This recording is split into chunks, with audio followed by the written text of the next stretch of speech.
started, just acknowledging that there's lots to cover today. We have lots of exciting information to share, and therefore want to get the most amount of time out of this panel. So welcome everyone to the CACUSS COP co-chair webinar. I'm going to start by sharing that we are recording this session, as you can probably see up in the corner.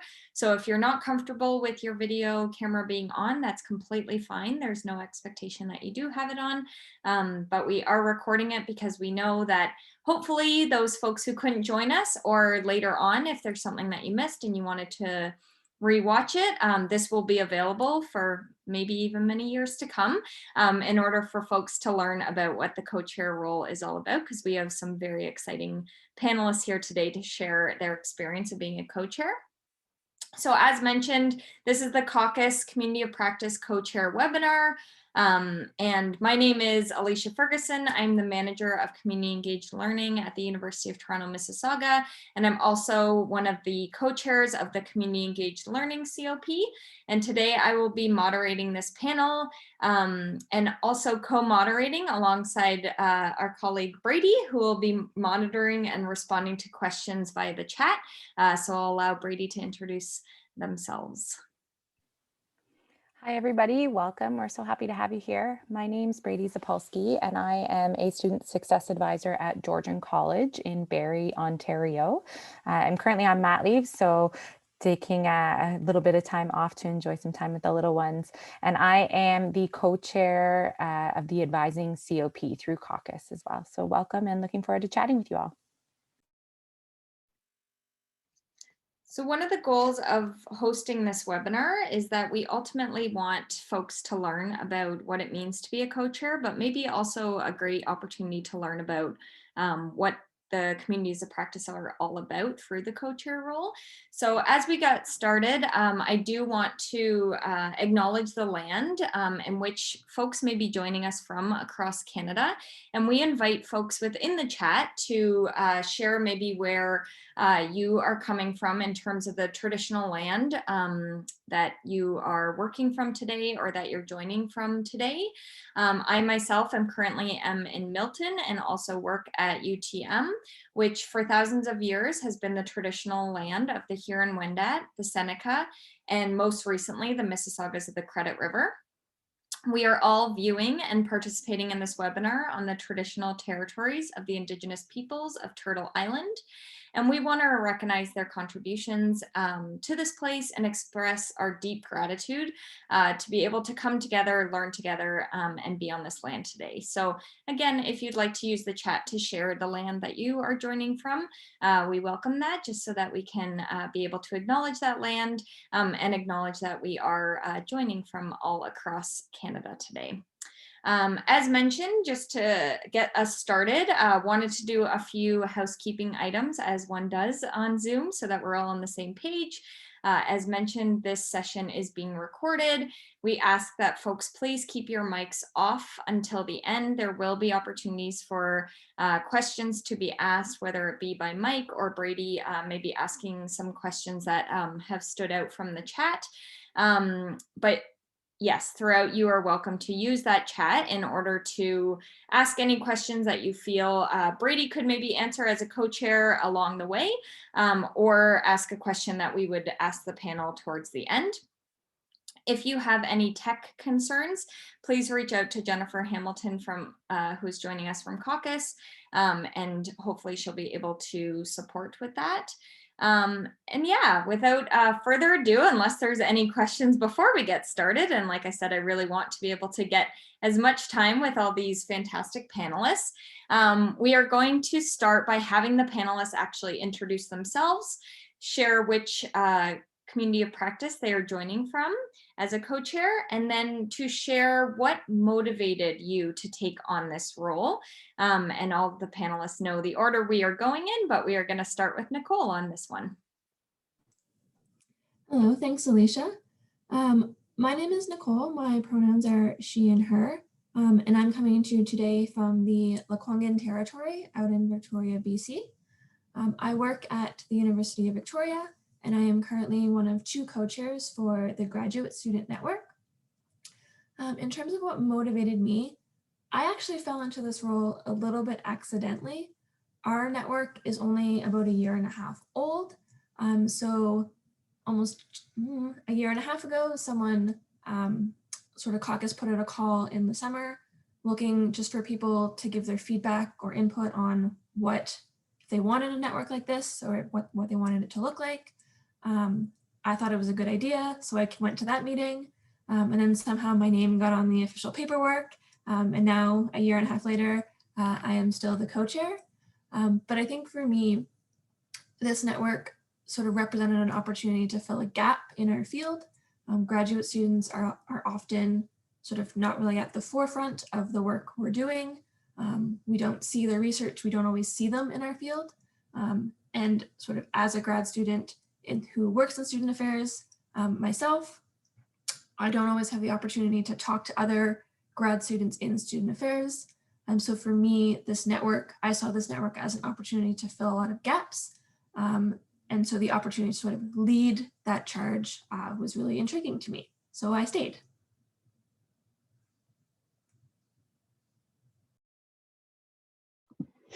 Hi, my name's Jillian Ritchie. I am coming to you from Montreal, traditional territories of Tiohtià:ke. I'm the wellness coordinator at Concordia, and I'm also the co-chair of the Student Peer Support Program. I joined the COP really because I was the only person in the institution building this program. It was brand new. I had a lot of things on my plate, and I learned about CACUSS through, it was actually a conference that was advertised, and I thought, wow, that sounds really cool. And then I started learning more about the network and what they offered. And then I learned about these community of practices. And when I saw that there was an offer for someone in the peer support program, I thought this is a really good opportunity for me to learn and to connect with people, because it seemed like everybody in this network was already really well established, and even if they weren't, everyone was coming with so many fresh perspectives. So for me joining it, it was all about meeting people, about learning, and about that opportunity to connect outside of your institution and across the country. So that's why I joined. Hi folks, my name's Dion Fawcett. I'm the case manager at Sheridan College here in Ontario. I'm also the co-chair for the Student Case Manager COP, one of two people. And really my interest in kind of becoming a co-chair was really building community. Being the only case manager at my institution, and with not wanting to recreate the wheel in everything that we do, getting connected with the community practice has been great in kind of learning new skills, networking, and really just building that community opportunity to share information and get to know colleagues across the country.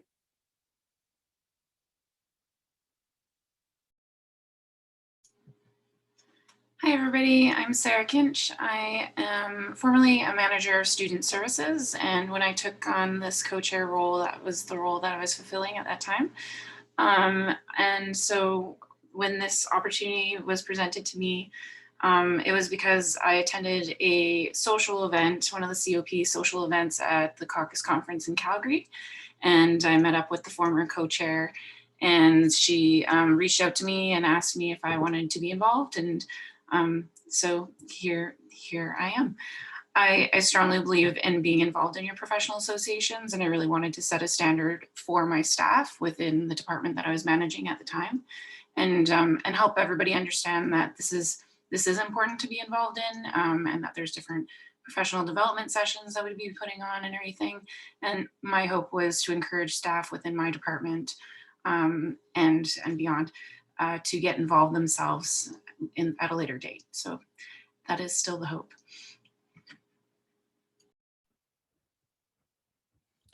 Hello, everyone. My name is Danuka, and my pronouns are he, him.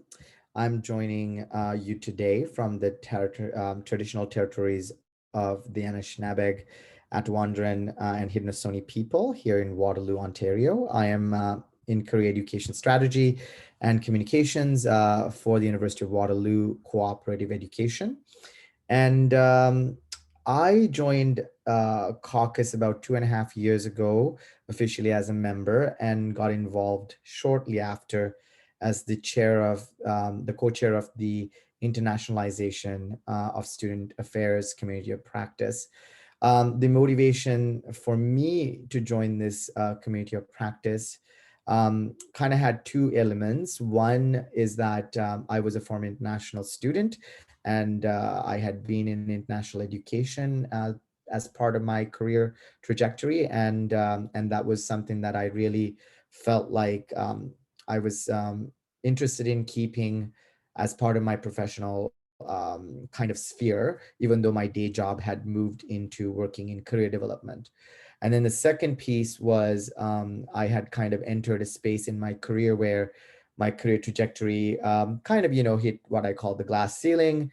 And there was really nothing much, that I felt like I had the opportunity to learn from my role on a day-to-day basis. So it was a nice way to take on some additional responsibilities that I knew would allow me to grow as a professional. So that was my motivation for joining. Fantastic. Thank you everyone for sharing. And as mentioned, you can imagine this is a fantastic panel with lots of unique perspectives. So hopefully over the course of today, you'll learn lots from all these co-chairs. But again, as Brady mentioned in the chat, feel free to ask any additional questions and we will do our best to get to those, whether it be at the end with the panelists or Brady will be answering throughout, which is fantastic. So often when myself as a co-chair, people will ask, how much does being a co-chair impact your day-to-day work? And how do you navigate this alongside your professional role? So I'm wondering if we can turn this question first to Sarah and then to Jillian to find out how you actually got permission to be able to take on this co-chair role alongside your professional roles that you've been in the past or currently in. Yeah, for me, I was working at an institution that is very supportive of professional development and being involved in CACUSS. It was very important to our new VP. And so, so I went to her to talk to her about it and see if it was something that she thought I had the capacity for. And as a manager of student services, that encompasses almost everything. So as you can imagine, it's quite a busy role, but I also knew the importance of this. And so she said, go for it. And again, as I mentioned earlier, our motivation as both hers and my motivation was to set the standard and the stage for the rest of the student service department at the College of New Caledonia and help people get involved in the professional associations that they should and could be affiliated with. So again, it was really about setting that standard. So from there, I've been encouraging my staff to get involved, which I see some online, which is wonderful. So it's working. But yeah, that's how I asked for permission, and I was basically told, yes, do it, and set that standard for our team.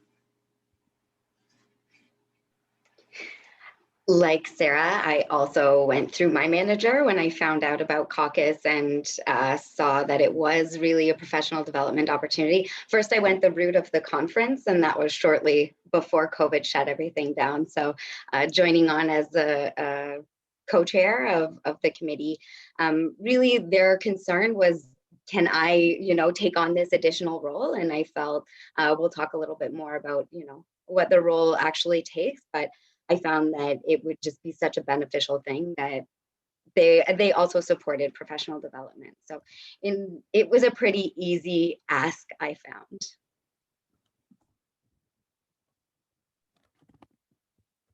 Thank you.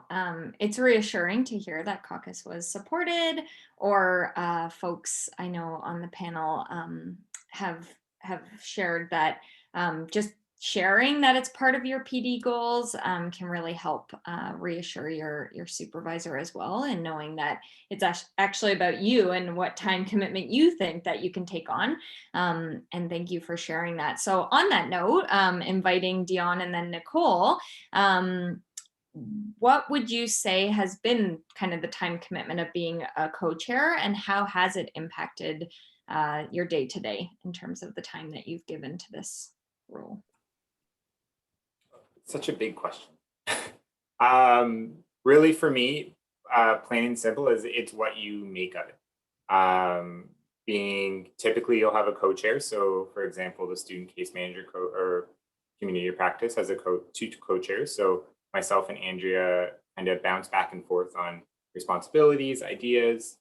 And really, if you want to put a number to it, I think we spend maybe 2 to 4 hours a month kind of back and forth, at least from a planning stage. And then we actually host, I've decided to host 1 hour or 90-minute kind of roundtable sessions every month. And I mean, we've done, because we're all about community, bringing in people from other community practices and or external folks take up a tad bit more time. But for me, it's all about networking. And really, you make it what you want out of it, time commitment wise.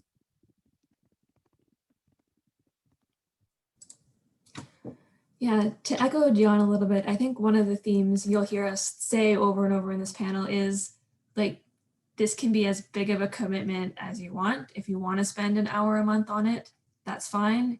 If you want to spend 20 hours a month on it, I'm sure you could come up with enough things to do.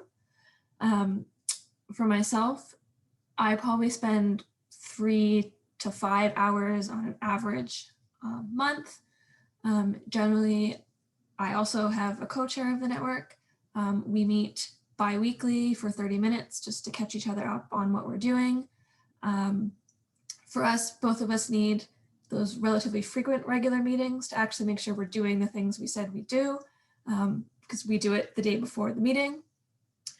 But generally, I've also found that there are sometimes we have sort of come up with projects that are a little more time intensive, but because we're coming up with it, nobody knows it's being planned. If we don't have time for it, or if our timelines don't really work out the way we had initially planned, it doesn't matter. We were trying to launch sort of a resource-based project. I think the original plan had been November. It's probably going out next week, which is not our original plan. But like our work, like our job work, always comes first. So sometimes COP things have gotten pushed off. I think that's part of the nature of this role. But like I said, I think the minimum commitment CACUSS asks is that you communicate with your COP once every term, which is a very small amount of work. So sort of in the in-between, it's whatever time commitment you can really give it.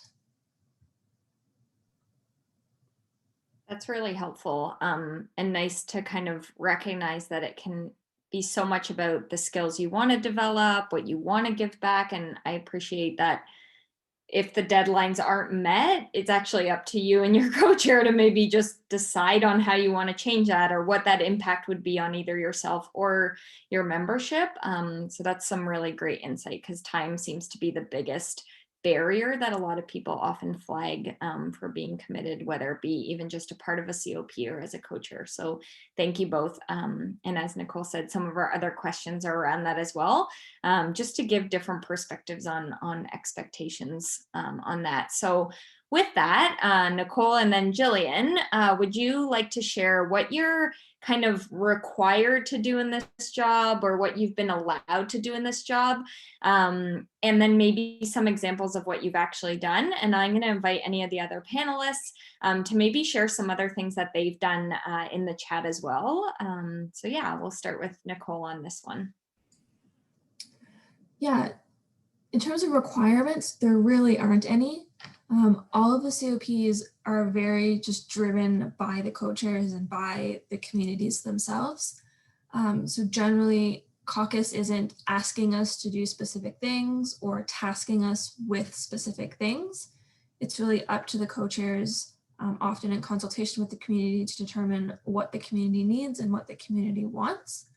For the Graduate Student Network, over the last year or so, we've held monthly-ish, just informal discussions to bring the community together, to chat about, each one has had a specific topic, but to chat about things we're struggling with or tips we can give each other, different things like that. We've held a couple webinars, generally 1 or 2 each term on different topics. For us, many of our webinars have been sort of open and applicable to the broader CACUSS membership. We've done panels trying to get people interested in attending graduate school, things like that. Right now, we're working on a needs assessment for our COP. That's the thing we thought we were going to do in November and still haven't quite gotten there, but trying to get more information from them. And then we use our sort of discussion boards on a regular basis to try and sort of generate conversation and support the community. I guess the one thing that we're not required to do per se, but is widely applicable across COPs is when it comes to the conference, planning some type of meet and greet for participants so that they can sort of have that opportunity during the conference.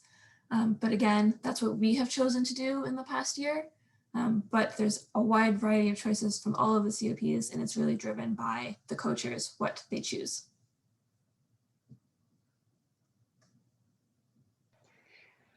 Also, I was told it was very flexible coming into this. So I came into with a really wonderful co-chair who I let her take the lead a little bit just to learn, but we really decided what would work best for us because we work in peer support. We understand when are those maybe sweet spots to meet. So we would really try to, make sure that the meetings that we're hosting, also like Nicole, we tried to do them monthly, but if there was a time where it was just too overwhelming based on our schedules, we figured probably everybody was experiencing the same thing as well. So, but we've managed to do about monthly meetings, and what we found is there's so much knowledge within the community that as opposed to my co-chair and I sitting there and planning an hour-long meeting, we reach out to the community and say, well, who has something they want to highlight? And we let them come in and we let them speak about their program. Also because in peer support, there's many forms of peer support. So it's not just, one or another, but we can all learn from each other. So as Nicole said, like it's really flexible. It is what you make it. But I think if you take on the co-chair role, it's generally because you also want something out of it. So I think you get out what you put into it, not to say you have to put in a ton. I also probably put in about 2 to 3 hours a month. And I was, just speaking with my co-chair yesterday, and she may have to be stepping down after her term is done, but we were talking about, well, can we still stay in touch because it's so enjoyable just to meet people in this community and feel like you really can talk about similar things. Thank you both for sharing. And I know the panelists all kind of reflected on how much flexibility it is, how much passion you get to bring to the role, and also that ultimately you recognize that you're representing this area, whether it be that you're representing it just to bring folks out to it, or you're able to kind of spend some time putting together resources or webinars to help with the area, and that ultimately connecting colleagues from across Canada who are working on or have a similar passion is the main goal. So that's really helpful just to kind of hear that, and also to see smiles on faces as people talk through time commitment, because we all know that we're busy, especially at this time of year. So you can tell that it's something that brings all the panelists joy in terms of how they're spending their time. As we're kind of thinking about flexibility, I'm hoping that Danuka and then Sarah can share what sort of skills do you think that you have learned from being a co-chair, and how have these skills helped you with maybe your career aspirations or the roles that you've taken on over the years? Absolutely. Well, thank you, Alicia. And you're definitely getting the perspective from a career advisor. That's where I thrive, I play, and I live a very exciting life talking to students about developing skills. So I try to reflect and I try to walk the talk myself. If I'm going to say to my students, go be curious and explore, like I think that's fair enough to say that I should probably be doing that myself.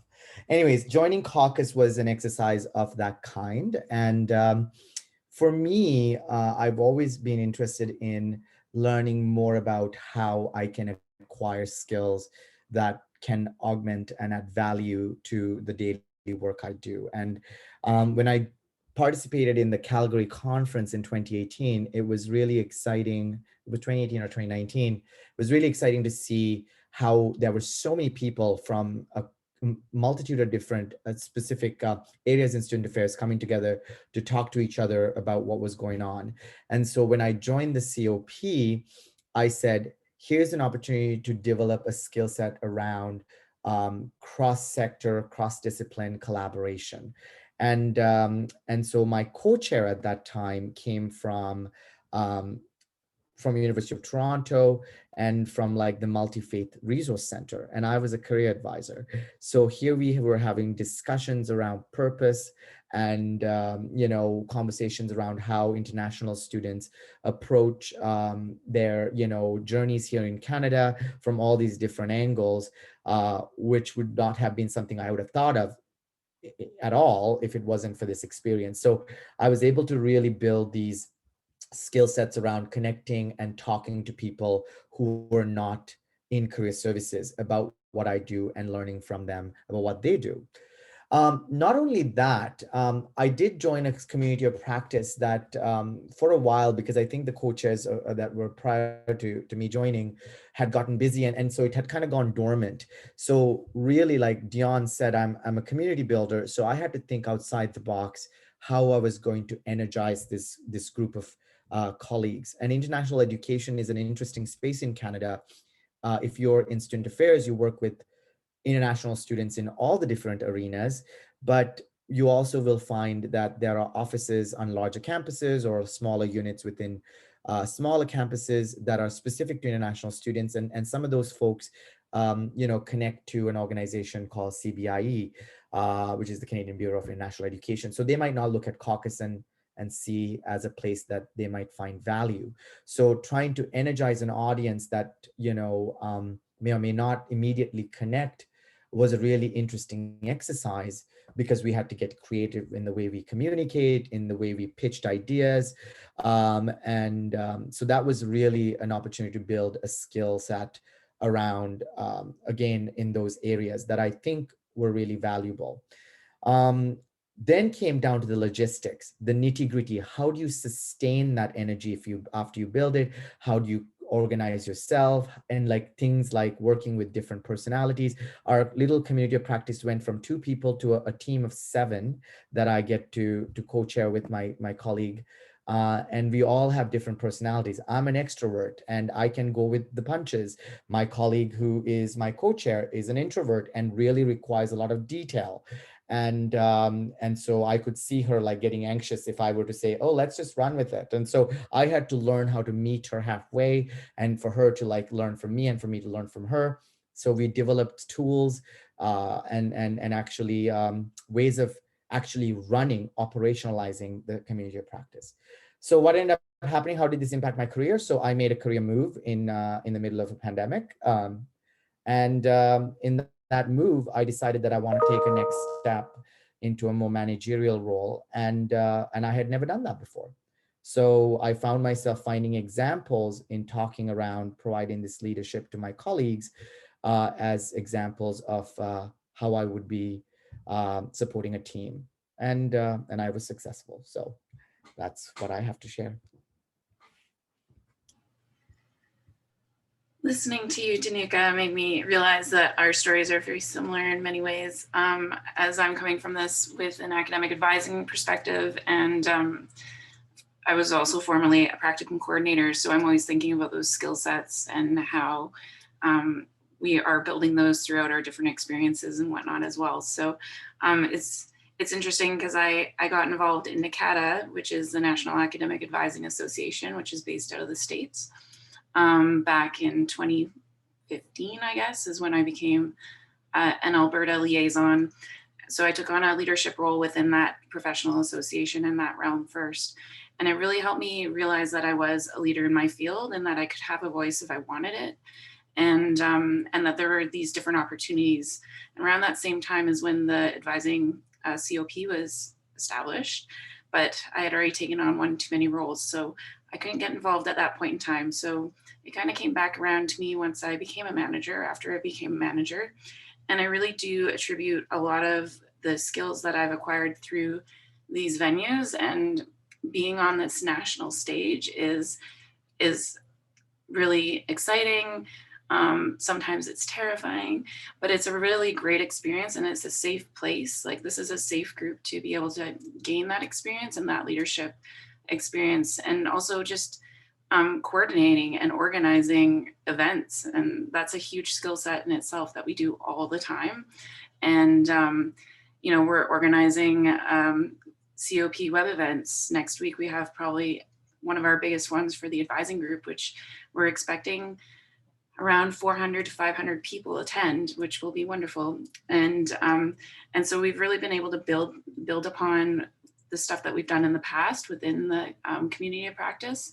And I'm not going to lie, COVID has really helped our community come together across Canada, which within CACUSS has been a challenge to get advisors involved and get advisors to the conferences presenting and all that kind of stuff. And so for me, I've really been hopeful to see more advising presentations at the conferences and those types of things through our work that we're doing through the COP. So I think the key takeaways are, it's a leadership role. It's a really great way to get involved and to build your network. And really the power of your network is huge, and you get to meet people from across the country and in different venues. You might be a part of the advising COP, but you might also be a part of, the internationalization COP, the peer support, or even the conduct rate. So there's just many different ways to get involved. And yeah, we're open to your questions about that. Some impressive skills. And I know in reflecting, I even was thinking of a very tangible one of many moons ago, hosting a webinar. I felt very confident and comfortable hosting lots of in-person workshops and webinars, or sessions, I guess. And then, got to do an online webinar for our COP. And now those skills are coming in handy in terms of being here today with you all, but also throughout this pandemic of using all the different softwares and Adobe Connect and Zoom and et cetera. So yeah, I appreciate folks reflecting on the skills that you were forced to develop, or that you wanted to develop, and being able to do that in a safe environment alongside some really supportive folks, both as your co-chairs or as a part of your network, which is fantastic. So far, a lot of the questions have been about the positive parts of being a co-chair, and we recognize that sometimes you really just want to know what are the challenges, what are the maybe not so good parts of it. So going to invite Dion and then Danuka. Do you mind sharing some of the biggest challenges that you faced as a co-chair? Sure. I mean, for me, I don't think anything's been a bad experience. I think they've all been learning experiences. Quick example being that my COP was Zoom bombed the third or second session we had. So, I mean, that was a fun learning experience with other people across the world. I think for me, challenges wise, and is more, I would call it learning for me, would be that I'm a big idea person. So coming into this and kind of the first meeting with my co-chair partner, it was kind of, let's do this, this, this, and this. What about that? What about this? And then it's realizing time management skills and kind of balancing your full-time job with this role. I think the other piece is sometimes challenging isn't connecting, right? We as co-chairs or members of the COP put in so much work to run sessions or put webinars together, but we sometimes have trouble connecting with folks, which I think is a tad bit more over the pandemic, seeing that funding's an issue. So being a CACUSS member, or just kind of balancing that, trying to get everybody across the board from BC all the way to the east, right? So those are some of the challenges I've faced. I mean, I wouldn't call them huge or big bad ones, but I think they're learning opportunities. And I think as COPs, we continually learn and grow to better support each other. So for me, as I think of this question, I think some of the things Dion shared resonates with me as well. There's a lot of growing to do, a lot of learning and reflection that comes with it. I think challenges are kind of at two different levels is how I've seen it. One is managing self and what your expectations are as a co-chair. And then the other is, the community and engaging and sustaining. So for me, coming in and being excited about a community of practice, but then to find out that it was dormant in terms of engagement, it was a challenge to think about, how am I going to get people excited about a community when, like Sarah shared, that, allegiances or interests might be met by another organization that is in a similar space. So the first year was a lot of like kind of brainstorming, trying things out, engaging as, opportunities presented themselves. So a few things I did was during the conference, we decided, you know what, we're going to put a COP social and see who might just kind of get attracted to that, right? So that kind of was a great foray, and we did get a bunch of people together in person. And we're talking about a pre-COVID world. So this is the beauty about being in the middle of COVID, and these tools are available to us. I don't know why we never thought about them, but anyways, we got people in a room and the conversation revolved around how to stay in touch. And Zoom was never a thing.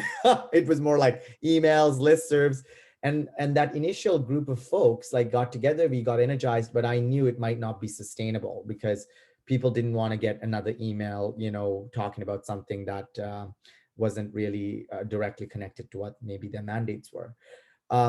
So we tried a few things, and they were, hit or miss depending.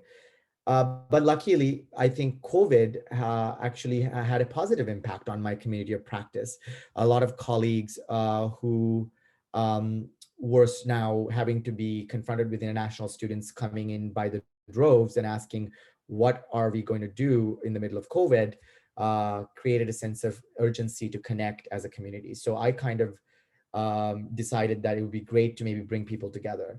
And essentially, suddenly, a positive thing after a few months, which was during COVID, we had some amazing meetings. It then became a sense of, now how do we sustain, and became a challenge because people came to expect these community meetings to help feel like they were part of something. And so that's where we conceived with the, Jennifer's support, an internationalization symposium. So we're trying still things. So it's interesting how no engagement can be a challenge, and then over engagement and trying to sustain it is another kind of challenge. And then how to manage yourself through all that was an interesting space as well.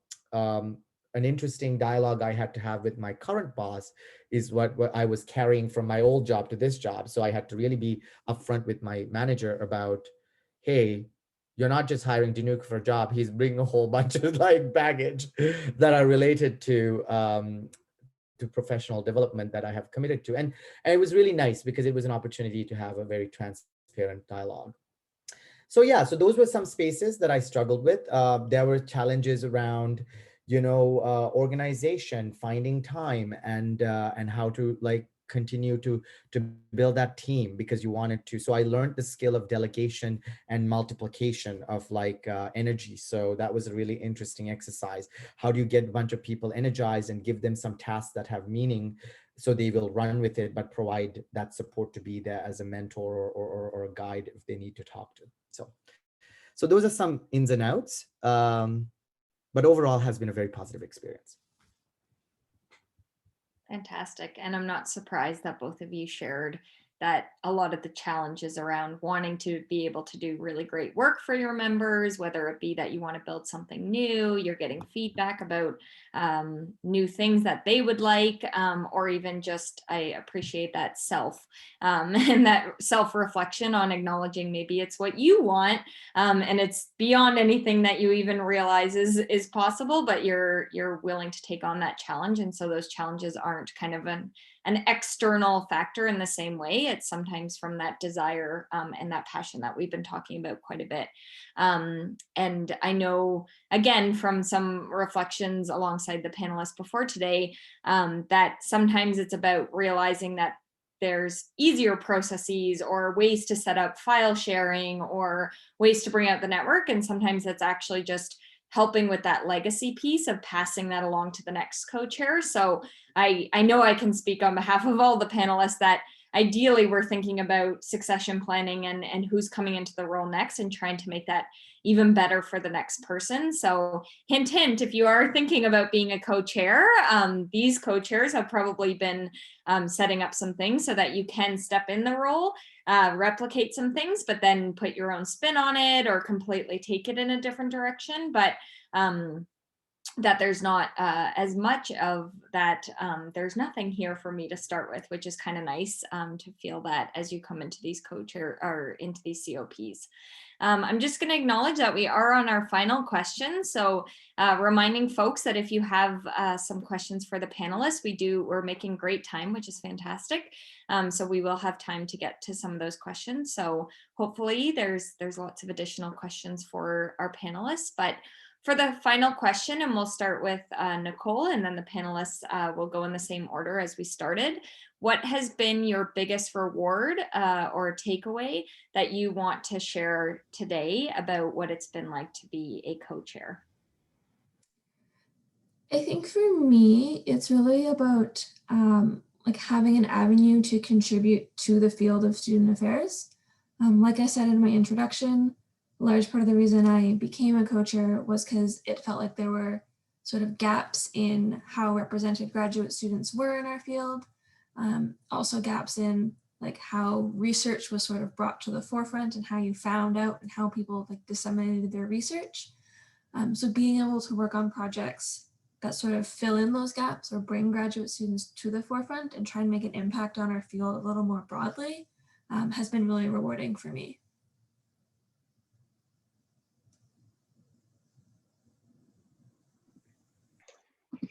The ability to network with people from across the country, that has been probably one of the biggest takeaways for me.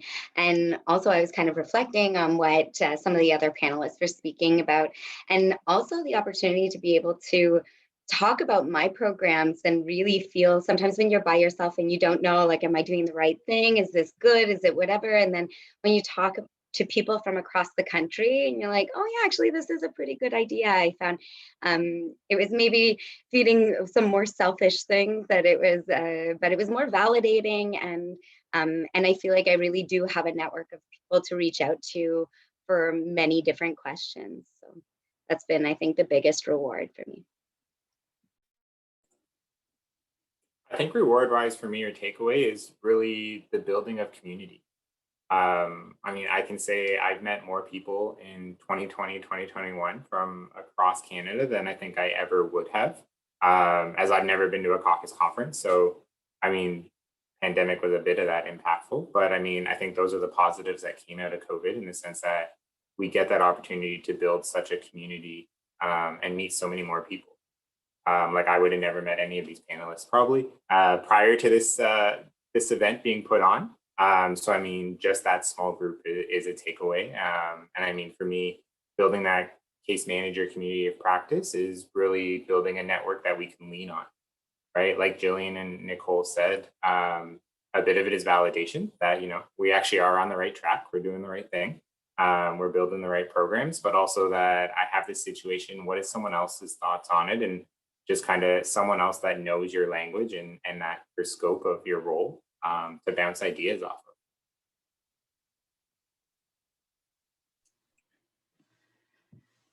Yeah, I would echo everything that everybody said already. The community building aspect is a huge part for me. That's something that I love to do in all aspects of my life. And so, you know, this year we've had great success with our web events, and that's been really awesome to see the turnout. But part of that turnout is also due to our partnership with NACADA. And so we've been co-hosting all of our web events with our other professional association, which is American-based, and making space for that Canadian community within that association, NACADA, but then having the CACUSS community as well has been a huge win from my perspective for this year. So yeah, I think community building is huge, and connecting with others and really increasing your network, like Dion was saying, because yeah, it's so great to hear from people across the country and to get to know what others are doing in fields that are can be so different. Like an academic advisor could be doing scheduling of courses and like all this other stuff, administrative stuff over here. It could be developing new programs, or it could be just seeing students face to face every day. So within a field that's so diverse, it's really neat to hear from what everybody is doing and how we can improve upon what we're doing and grow our community.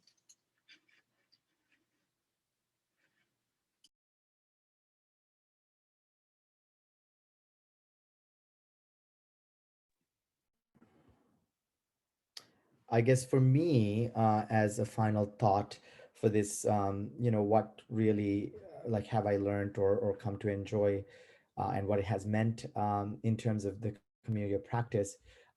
I would say it's the people. I'm a people person, so that really has a big had a big impact on me. Meeting again across various disciplines, as Dion said, I probably wouldn't have met many of these wonderful colleagues if it wasn't for CACUSS. And also, I would say, just being able to work with as I said, I have a core group of people together towards something that had an impact on our profession and our colleagues. So those were little wins that we celebrate. I particularly kind of insist every time we get something done that the next meeting we're just going to be having wine, and that's the fact, and that's it. We're not talking shop, and it has come to become a little mini support group as well. We call it our little safe space. So those little things really has meant a lot.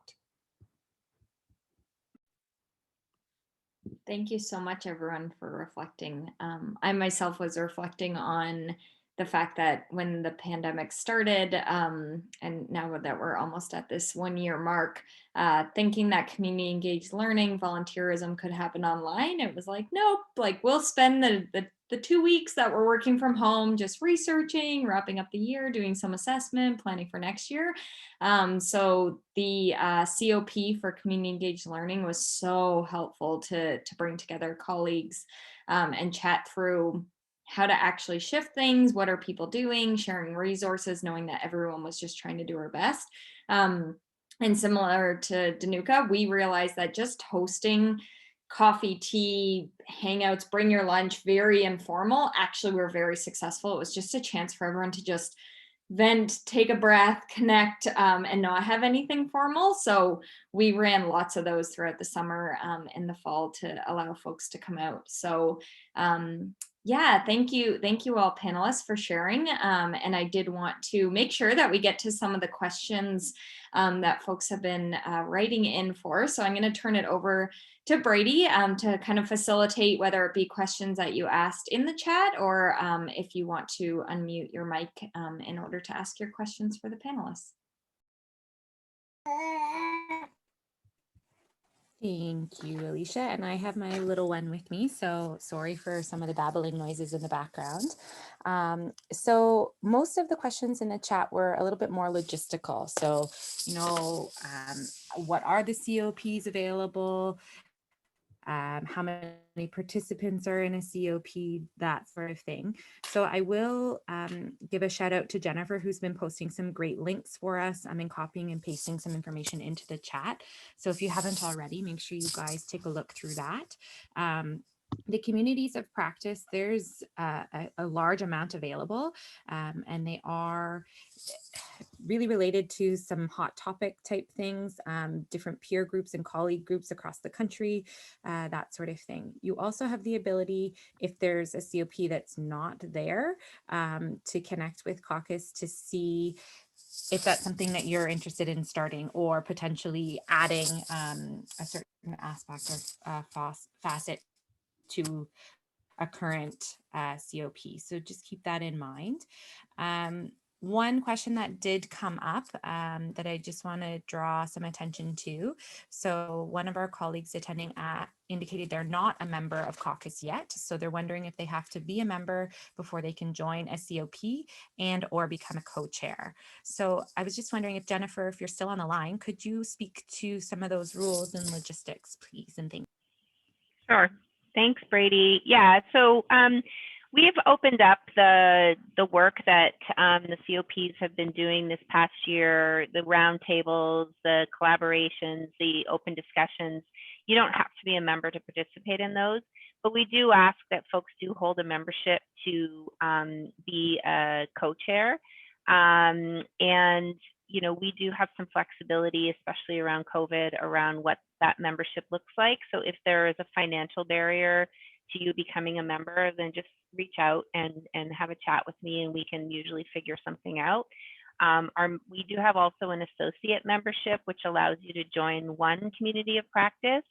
But with the associate membership, then you don't get the discounts and access to some of the other things that CACUSS does. So ideally, we would like all of our co-chairs to be members, and that is a requirement, but we can always try to figure something out if it's financially that's keeping you from joining. Awesome. Is an Thanks, Jennifer. institutional membership good enough, or you're saying that it has to be an individual membership?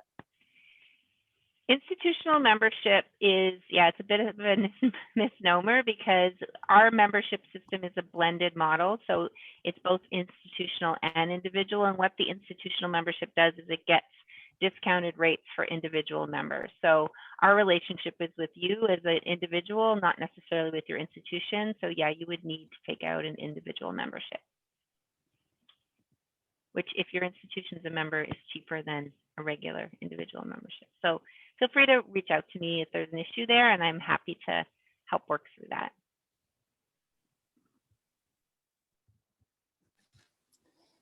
A question that just came up in the chat as well from Jess. So do the co-chairs of the various groups ever connect? And I had sent in a response already.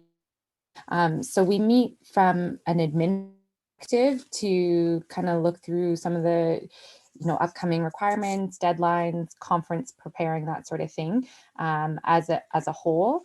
But then, like Nicole said, you are welcome to reach out to any co-chairs if you're looking to share in events, co-host events or sessions. CACUSS as the conference as well.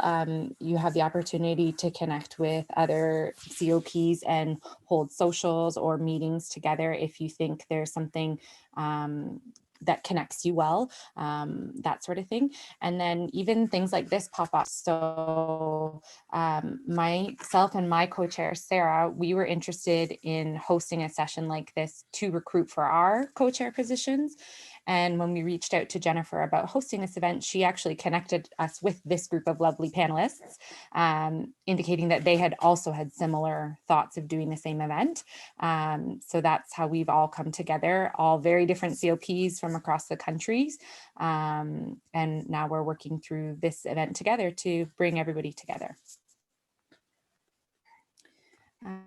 In terms of any other questions, I think most of them have been answered in the chat, whether it be a direct answer or a link provided. I think for me, I would probably just leave it here. If you're still participating, if there's a COP that you're interested in, when you go to the link that's in the chat, you can actually email the co-chairs directly through that.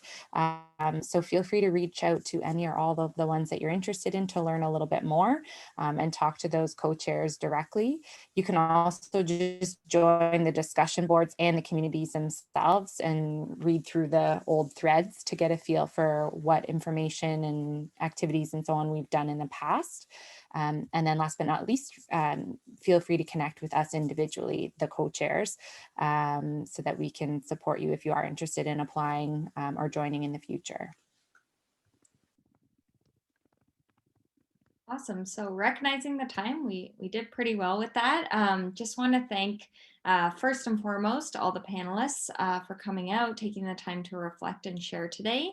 Also just want to thank everyone who's both here now or watching this recording. We hope that it helped you learn something new, and maybe you're thinking about either being a co-chair now in the future, or just joining different COPs. I know in the chat it was shared that there's lots of COPs and there's no limitations to what you can join. And Jennifer also shared some information about applying to be a co-chair in the application process. So if you have any questions about that, feel free to reach out. to either the individual co-chairs who can talk to you about that application as they're the ones who end up reviewing it, or Jennifer and CACUSS to learn more about that. But yeah, just want to thank everyone. Please stay safe, stay healthy, and take care. And we hope you have a really great weekend. And again, thank you so much for coming out. It was really nice to see some new faces and some faces of folks that haven't seen each other in a while. So wishing you all a fantastic day.